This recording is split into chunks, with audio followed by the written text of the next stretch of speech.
Welcome to Donmar TV News Channel. Isinalaysay ni JB Sebastian na ilang araw matapos ang raid sa Bilibid noong December 2014, nagbigay umano siya ng 2 milyong piso sa NOI aid ni Secretary de Lima na si Jonel Sanchez.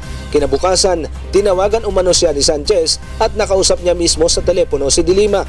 May narinig ako sa kabilang linya ng boses ng babae, nakaboses ni Secretary de Lima, at sinabi niya sa akin na, JB, Merry Christmas. At sumagot naman ako na, Merry Christmas din po ma'am, natanggap niyo po ba ang regalo ko sa iyo? At sumagot naman si Secretary na, yes JB, Merry Christmas. Sino nagiging karelasyon niya para sa Muntinlupa? Ni Laila de Lima? Gusto niyo mapapakinggan? Sandali. Bibigyan ko kayo. Bago tayo magtapos ng live, malibog talaga. Holy Week tayo ngayon, ha? Mag-behave. Tapos, kuya, ito, may tatanong ako sa iyo. Hindi ba nagkaroon ng issue si Laila de Lima between Ronnie Dayang, di ba? Love affair. Meron ba siya naging ka-love affair dyan sa Muntinlupa nung panahon niya? At si JB Sebastian, nagkaroon na sila ng pagkakataon na magtalik. May nangyaring pagtatalik sa kanila. Meron. Irma na po inatap ko. Oh, stop na muna natin, ha? Abangan nyo mga yan. Kung paano umungol si Laila de Lima, aabangan nyo yan. Aabangan nyo yan. Maraming pag-uungol pa lang ginagawa ni Laila de Lima. Ang gusto lang naman ni Herbert Colanco, bigyan siya ng patas. Oo.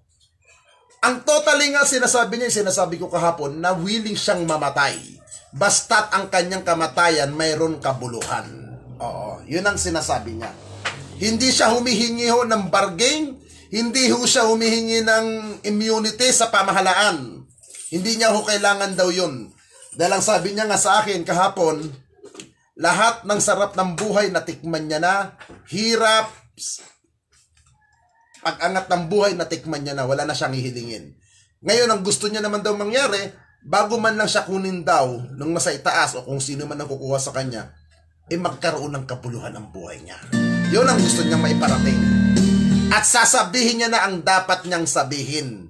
Yun ang gusto niyang iparating ngayon. Kaya guys, ipagdasal niyo po yung mama. Oo. Nang tuluyan ng malantad ang kagagahan, kawalang hiyaan. Huwag magmura!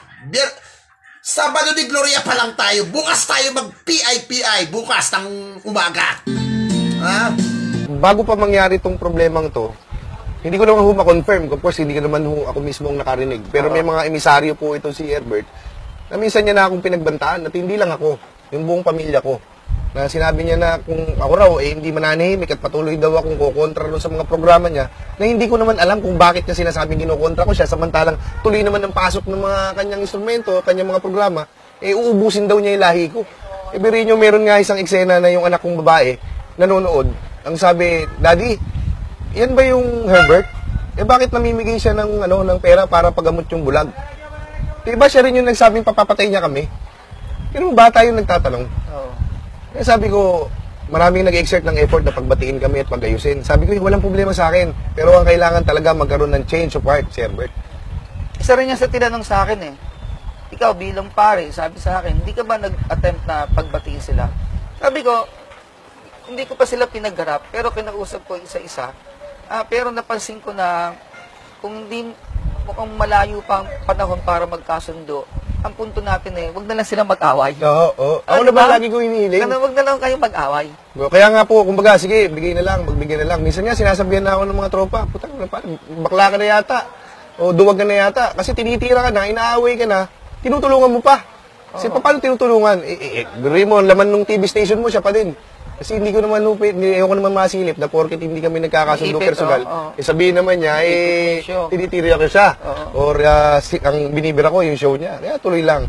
Pero napag-utusan po tayo ng opisina. JB, subukan mo nga kausapin si Herbert na baka kung pwede yung mga show niya, huwag masyadong ganito. Sabi ko, susubukan ko.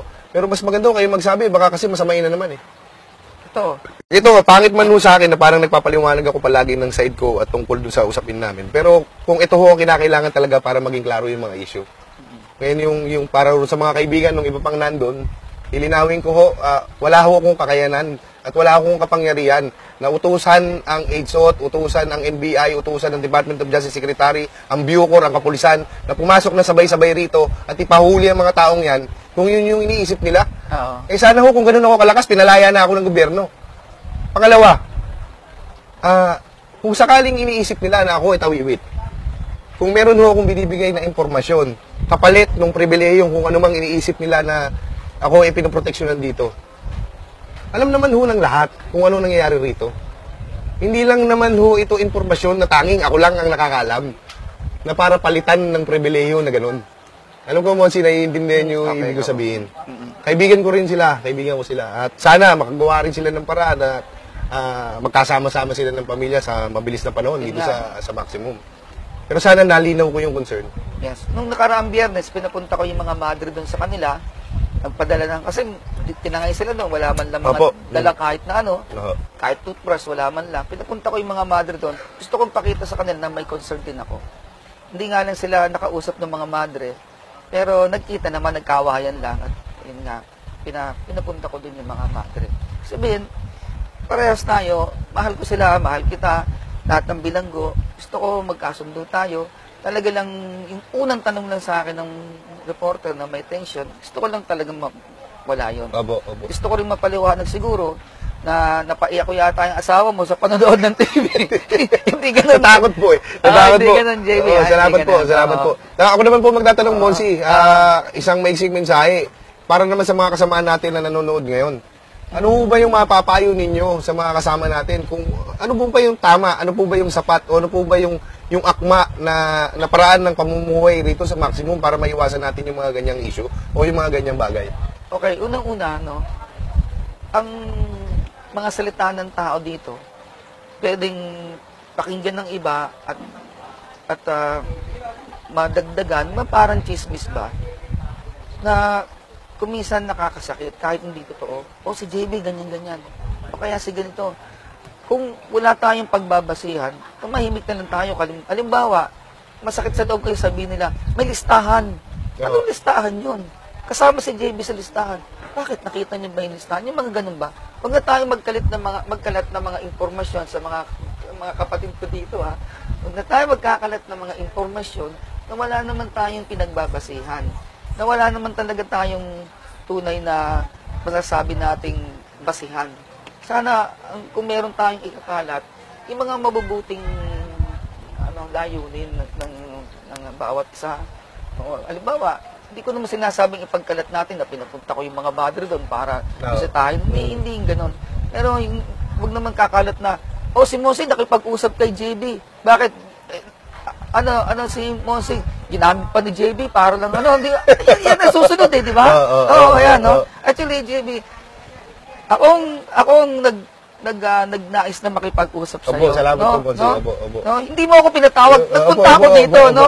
Pero gusto kitang makausap dahil ayoko talaga na may tension dito. Lalong-lalong ngayong Kapaskuhan, tahimik tayo. Gusto kong ma-assure dito, kahit na si Director Sir, tahimik sa loob. Tahimik sa loob, kahapon nag-usap kami, yung Director, Sir, anong basa mo sa pulso ng tao sa loob? Sir, magpapasko, tahimik, mayroong mga Christmas party, mayroong malulungkot, maraming malulungkot, pero kahit pa paano, Sir, walang tension.